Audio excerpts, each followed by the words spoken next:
अस्सलाम वालेकुम सबको। आज मैं आपके साथ शुमाली पाकिस्तान की बुलंद-व-बाला चोटियों से एक ज़बरदस्त तक शेयर करना चाहता हूँ।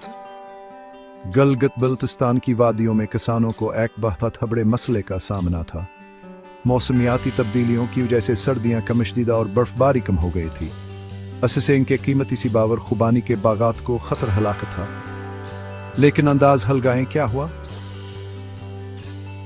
इन किसानों ने इंटरनेट पर एक खुल ढूंढ लिया। एक हिंदुस्तानी इंजीनियर सोनवांगचक से मुतासिर होकर उन्होंने बर्फ के स्टूपा बनाना सीख लिए।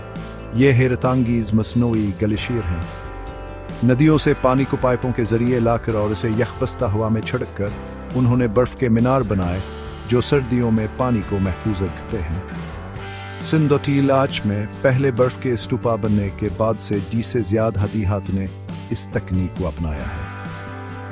60,000 से ज्यादा बाशिंदे अबान बर्फ के मुजस्समों से फायदा उठा रहे हैं जो बहार में पिघल कर आबपाशी के लिए पानी फराहम करते हैं। तसव्वुर करें कि साल में एक फसल से कई फसलें उगाना नामुमकिन हो गया। यह एक बहुत बड़ी तब्दीली है।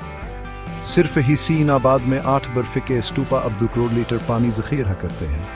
ये सिर्फ एक मुकामी कामयाबी नहीं है बल्कि आने इलाकों के लिए एक मिसाल जवाय से है चैलेंजेस का सामना कर रहे हैं। पाकिस्तान मौसमियाती तब्दीलियों खेज़द में है। ग्लेशियर तेजी से पिघल रहे हैं, सैलाब का खतर बढ़ रहा है और पानी की तवील मदती सत्या भी कम हो रही है। फिर भी यह कम्युनिटीज साबित कदम है और मुश्किलात को मौके में बदल रहे हैं। तो ये पाकिस्तान के किसानों के तख्लीकी जज्बे और सरहदों के पार इल्म की ताकत को सलाम है। आइए इनकी जहानता और पायदारी के अज़मा जश्न मनाएं।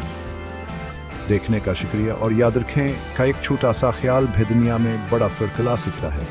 मुतासिर रहें और मिलते हैं अगली बार।